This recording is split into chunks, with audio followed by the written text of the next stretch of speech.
you joined ITV 5 years ago. The world was in a pretty dramatic state. It was still reeling from the 2008-2009 economic crash. The UK economy it was starting to recover, right? But it wasn't that great. Paint a little bit a picture of the background that you stepped into and the state of ITV at that time. Sure. Well, first of all, good afternoon, everyone, and thank you for taking the time to come this afternoon. 5 years ago seems like a long time ago now, but at that stage, as you say, the financial markets were in crisis. Advertising had plummeted, as it had done for most broadcasters. And ITV had effectively run out of cash and was in serious trouble. At the same time, it had allowed its content arm, ITV Studios, really to wither for about 5 years, even by that stage. So most of the great creative talent had left, and it had long since stopped investing in great new creative work. Pretty much everyone I met suggested that the right thing to do, including most shareholders, was to get rid of the sort of old rump of a content arm and really focus just on being a UK broadcaster. But I think even then you could see just how important creating and owning your own content was going to become with all the changes taking place in the world that we all live in now. And so really we decided to put content right at the heart of our strategy. And really our strategy is very simple: create great content, make it famous in our channels, and then sell it around the world. And we've really focused on doing that. A lot of changes happened. 65% of the people who work for ITV didn't work for us 4 years ago. So 65% of the entire company has changed. And really what we focused on was getting into good shape, really turning around our free-to-air broadcast business, growing new revenue streams in digital and pay, and then obviously building this international content business. And back then, I think ITV was valued at around 1.5, 1.75 billion pounds. Today, it's worth around 10 to 11 billion pounds. So we've seen a real transformation in our creative fortunes, our financial fortunes, and the value of the company going forwards. You must like challenges, huh? That was a big one to jump into. It's a big challenge, but it's been good fun. And I think that the trick was partly that, of course, while things were in a terrible shape back then, ITV was still this fantastic brand with this great heritage. We're in every living room in the UK every single week. Fantastic share of advertising, around 47, 48% of all the TV advertising in the UK, and partnerships with all the biggest brands in the UK. So although there was a lot wrong, there was also a lot to build on as well. Right. So building a global content business was one of the pillars of your strategy. What were the goals, and how has ITV Studios delivered against those goals? Well, I think the interesting thing when we started was that actually, like a lot of media companies, ITV had said it was going to do a lot of these things before. The difference is it had never actually done them. So although it sounds a bit dulcet, we really tried to put in place a load of building blocks in order to make this possible. First one was to get in great creative leadership, so people like Kevin Ligo and Maria Kiriakou, who runs GE. Bring in lots of great creative talent through whatever means necessary, sometimes hiring them, sometimes setting them up in new companies, sometimes acquiring those companies. Focusing on the key genres: drama, entertainment, factual entertainment, scripted work that can travel, formats that can travel. Really investing in the product, a lot of investment into developing new ideas and scripts and working with writers.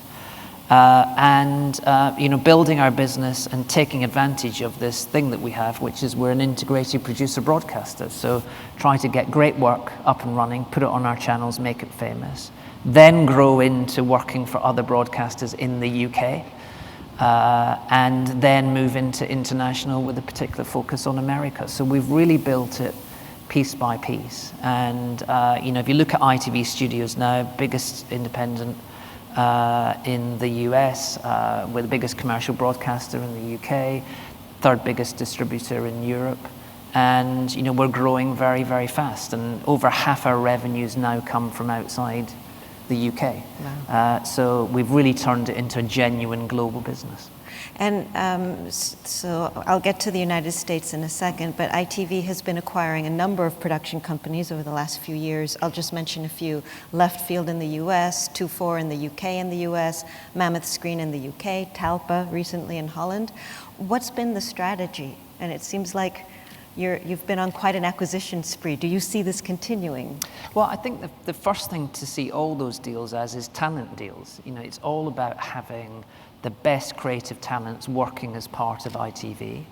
As Sophie said earlier, you know, I think creative talent works best when it's in an environment in which it can really thrive. So we run them all as labels, if you like, and we try to give people their creative and their entrepreneurial freedom to work. Over half our growth has actually come from organic efforts, so us producing more and more great programs of our own. The other half has come from M&A, and they've all got the same things in common. They all focused on one of the genres that we thought was key, either drama, entertainment, or factual entertainment. They all had great creative people running them. They had a track record of success. They had a history of investing in great new work and a strong pipeline of ideas coming through. We got to know them as management teams, and we felt we could work with them. And we felt we could add value to them and that they would add value to us. So we've been very careful about the way we've done it. And then we've structured all the deals such that, you know, if people succeed and they deliver really strong growth, then they do very well out of it. And so there's a sort of shared view of what success looks like. There's a huge demand internationally for scripted programming. How is ITV Studios satisfying that demand? Well, it's hard to believe that 5 years ago, I think we had no scripted teams in America at all.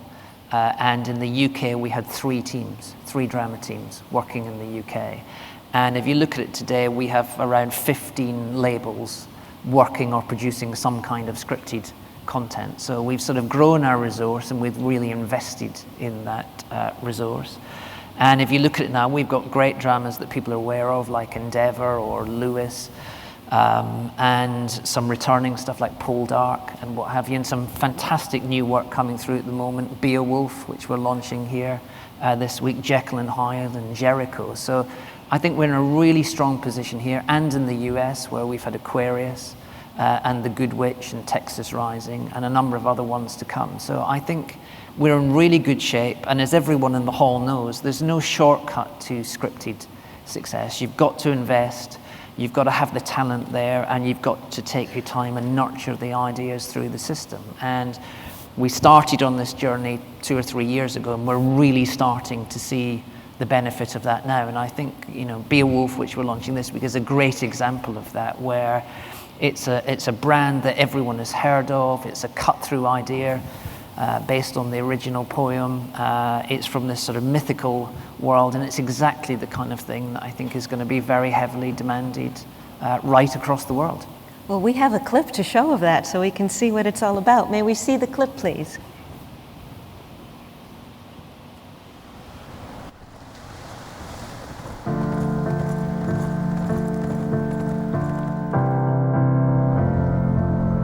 Before man came to the Shield Lands,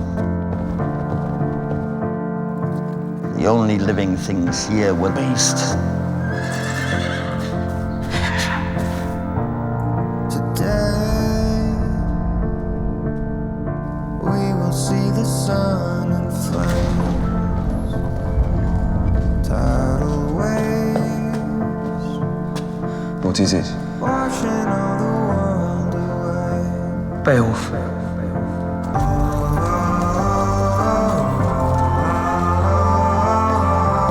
All he and his people understand is war. Kill him. I've seen you look at Alvina, and her at you. It's not the way she looks at my son. The warring, their war bands are coming together. This time they mean to destroy us. All of us. Give it time. There is no time. I will avenge you. I swear it. If word gets out, there will be panic. killed him. Close the doors! I'm Beowulf.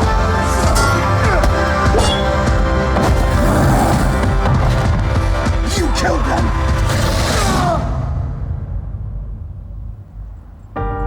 Can you find this thing and kill it?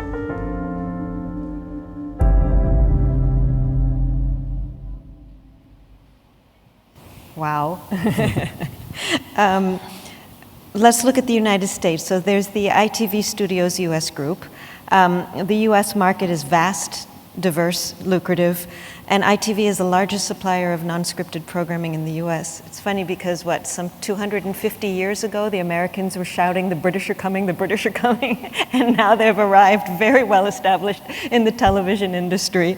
What's been your strategy for the US? Well, the US market is the biggest and most successful market in the world in terms of our industry. I think everyone knows that. And so in order to really grow, we felt we had to have a real scale and presence there, which we hadn't really had in many ways. And so we always wanted to focus on the US market and what we could do there. And what we've tried to do is build our presence by working with great people. So whether it's Brent Montgomery at Left Field Group, the Gurneys, Scott and Deirdre at Gurney. So we've built those up over a number of years. We want to be in all the genres, so we're very strong in unscripted shows like Pawn Stars and Duck Dynasty, incredibly successful and very important for networks out there. We're moving into scripted now and having some success there. And I think what's helped us enormously is that because we wear both hats, we're a broadcaster and we're a content company, we instinctively know what broadcasters are looking for. And we can often work in partnership with them on projects. But equally, we don't compete as a broadcaster in their market. And therefore, we've been able to work with all the networks. We currently work with more than 45 networks at any one time across all the genres. And we can do that without fear or favor. We can take the right piece of content to the right, whether it's network or cable company or indeed online company, to make sure that we can work with all of those people in partnership. And so I think that's been a huge advantage for us in the US. And we know it's going to take time to build an even bigger scripted presence, but we're perfectly prepared to take that time to keep investing in the product, keep investing in talented people, and hopefully we will see the result of that coming through. Scripted takes longer, if you look at doesn't it? scripted, it's not a case of there being anyone there and scripted really to acquire. I mean, I think you really do have to put the time and effort and investment in and grow the business over time. Right, it takes longer. It really does, yeah. Coming back to the UK, what is the state of the ad market today? It's pretty healthy compared to other European countries, isn't it? Yeah, I mean, like everyone, there was the collapse in 2008, 9 and 10. It was then relatively flat for quite some time. And over the last year it started to grow, and this year there's good growth across all the advertising sectors. And that, of course, is partly because the UK economy itself is returning to growth, and clearly advertising tends to be slightly ahead of any economic recovery. Most brands, most companies, having cut costs, are now under pressure to grow their top line and to grow their revenues. The quickest way to do that is to get behind their existing brands and to advertise and promote them more. So we're having a good time of that, as the industry is. And television advertising is still remarkably cost effective compared to other media, and it still has an absolutely unrivaled ability to reach mass audiences. And for us, at ITV, if you look at our unique ability to deliver those mass audiences, we are responsible for 100% of all the commercial programs with an audience of more than 7 million, 98% of all the programs with an audience of more than 5 million, and 92% with an audience of more than 3 million. So that ability to reach mass audiences very quickly is really our sell to advertisers, and that's what we really focus on in terms of building our schedule. Right, and are you working with them to devise strategies that go beyond the 30-second spot? And is the 30-second spot still a healthy means of an advertiser reaching their target audience. Yeah, I mean, every time I see an article in a newspaper, if I'm on the way home and it says, for anyone out there still watching normal TV, or for anyone still advertising, the truth is television is, without any shadow of a doubt, the most powerful media in the world. And 30-second advertising is still the best way of reaching a mass audience. Internet companies and the like would love to have what we have. They would. That's why they talk about targeting, is because they can't actually do the other They don't have the piece. reach. Right. They don't have that reach and that ability to do it very, very quickly. And that's why we have to keep investing in the product and the creative work and the programs to make sure that we keep driving those audiences. So 30-second ads still vitally important, but equally, like all companies, we're really starting to build out from that, and we have to become ever more creative in helping all the advertisers stand out from the crowd. And whether that's people being able to Shazam the ads that they're watching on screen, whether it's using second devices and apps, as we do on X Factor or Britain's Got Talent, all of those things are just allowing people to either engage with the television product or engage with the advertiser in many, many different ways now. And I think you're going to increasingly have to do that. And increasingly, broadcasters will use all the data that we're now collecting on the people using our product online. So, although there's a lot of talk about that, it's not really started yet. Right. But I think in 5 years' time, all of that data will be incredibly valuable. Right. So as all broadcasters know, ratings are cyclical. There are good moments where they're high and then they dip, and every broadcaster experiences that. How are you satisfied with your ratings now, and how are you building your next generation of programming to ensure that you still get those amazing shares that you were mentioning? Well, we definitely had a not so good moment in the first few months of this year. I mean, they are cyclical. Of course, it depends on the time of year. We traditionally don't invest much money in the summer because advertising goes down in the summer. But look, over the 5 years, we managed to stabilize it after a long period of decline. It's gone up a bit, down a bit each year. For us, that isn't what matters most importantly. It's that ability to deliver these huge audiences time and time again, and that's what we focus on. But equally, if I look at the performance this year, has been improving over the last couple of months, which is good. And it's that great reminder that where we lost out early in the year actually wasn't on the big glamorous stuff like drama and scripted work. Actually, it was because the daytime shows weren't performing as they should have done. Our returning soaps weren't performing quite as they should have done. Some of the sport had let us down a bit, and factual entertainment was particularly a bit light. So we've really concentrated on fixing those, and over the last few months, daytime has been consistently up. Soaps have returned to form and they're growing, and we've got the Rugby World Cup on at the moment, and a really strong schedule with Downton Abbey, Jekyll and Hyde due to launch. So we're in really good shape for the autumn, and we'll have a nice flow into next year with Six Nations Rugby, all the Seth Rogen properties, Family Guy, American Dad, and the launch of Beowulf and a number of other big dramas. So I think we've turned the corner and we're back into better shape now. But the flagship channel is accompanied by your digital channels.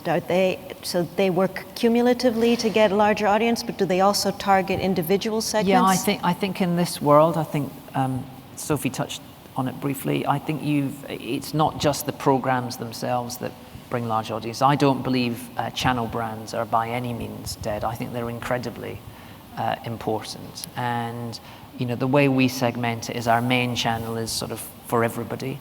ITV2 is for 16 to 34-year-olds. ITV3 for 25 to 54-year-olds. ITV4 is for men, and ITVB is for young females. And we have advertisers who all want to reach different audiences, and our job is to provide a mix of those audiences so that we can take as big a share of advertising as possible. So we do that through targeted channels and targeted programs. Right. Now, there's a lot of content available to viewers, whether it's on linear channels or on OTT or on catch-up.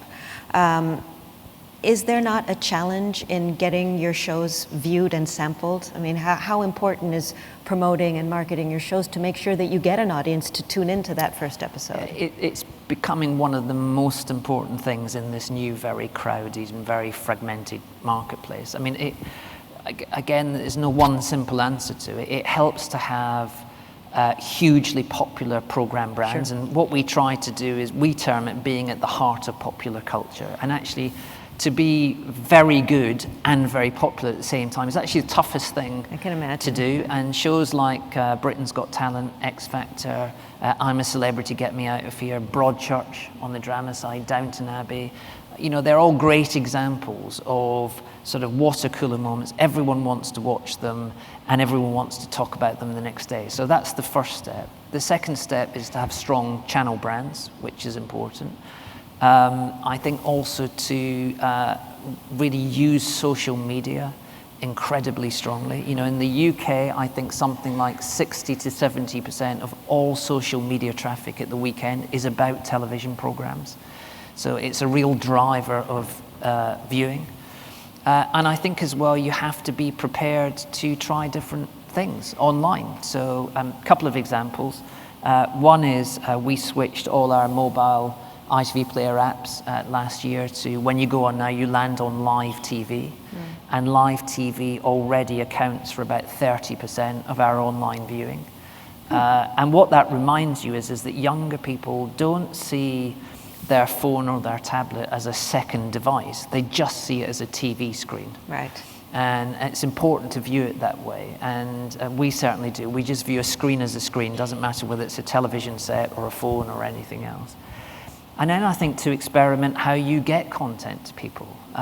You know, one of the things about working in different industries is you learn that the consumer, or in our case, the viewer, will always find the most convenient way for them to access what you do and the cheapest way for them to do that. So you can't fight it. And so, you know, one of the things that we've been trialing, things like previewing content online, making whole series available online. You know, if you've watched the first episode, get the second episode now online. And actually the really interesting thing is it doesn't seem to negatively impact your share of viewing on the linear channels. Actually, if anything, it helps improve it because it creates word of mouth and people talking about the program itself. So I think increasingly all broadcasters will look to try different things like that and learn how best in different genres to get those things to work for them. Right. We just have a few more minutes left. You're optimistic about the future of broadcasting, and if I ask you to pull out your crystal ball now, do you see it as continuing to be a healthy business? Yeah, well, I don't meet anyone who could with any certainty say they know exactly what's going to happen, and I certainly don't. But what I can say is there's no doubt television, like every industry, has its challenges. But I guess I would just remind people, I think we start from an incredibly strong position. You know, television, an incredibly powerful medium. People love to watch TV. I actually think television viewing is vastly undermeasured because of the problems at the moment, although it will be fixed, of measuring across all these different platforms. Right at its heart, though, is great original content. And I think as long as television companies invest heavily in great new original content, it will be successful. And the way that people consume that may change over time. But I don't think that desire for great content will ever go away. And that's why it doesn't matter whether you started life as a telephony company, a broadband company, an internet company, a media company. The key differentiator in the future, whatever your set of pipes is, will be what you have on those pipes. In other words, content. So I think everyone that works in the content industry is frankly in a great position, and you'll stand or fall by the quality of the work that you do. So we've come full circle now back to ITV Studios, and you see its future quite rosy right now because of its prowess in producing so much. Yeah, very much. I mean, I think we've got to keep investing in the company, keep doing more great programs, keep investing in the creative talent that we have. We're lucky enough to have all over the world great creative leaders, people like John DeMol, Brent Montgomery in America, Kevin Ligo, across everything, Maria on the distribution side. You know, it is very much, as Sophie said earlier, it's a people business, it's a talent business. You've got to keep investing in that talent and keep creating the environment in which these people can do brilliant work. And you know, we started this 5 years ago, and I feel it's only now that we're starting to see a lot of that great work come through into the market. And I'm really excited, not just about the stuff that we're launching this week, but about what's to come after that, because I can see the pipeline that we have ahead of us. And, you know, I think the picture looks extremely rosy. And you'll continue to be willing to acquire companies on an opportunistic basis? Yeah, I mean, I think, you know, we've said very clearly and openly that we would do. Our shareholders are totally supportive of that. You know, I think if the right companies are there with the right talent and the right idea about how we can help them in the future, then we'll always look at good acquisition opportunities. But the focus is always on growing what we have at the same time, and we try to do both things in tandem. All right. Well, unfortunately, our time is up. Would you all please join me in thanking Adam for spending time with us? And thank you for coming. Thank you. Thank you. Thank you.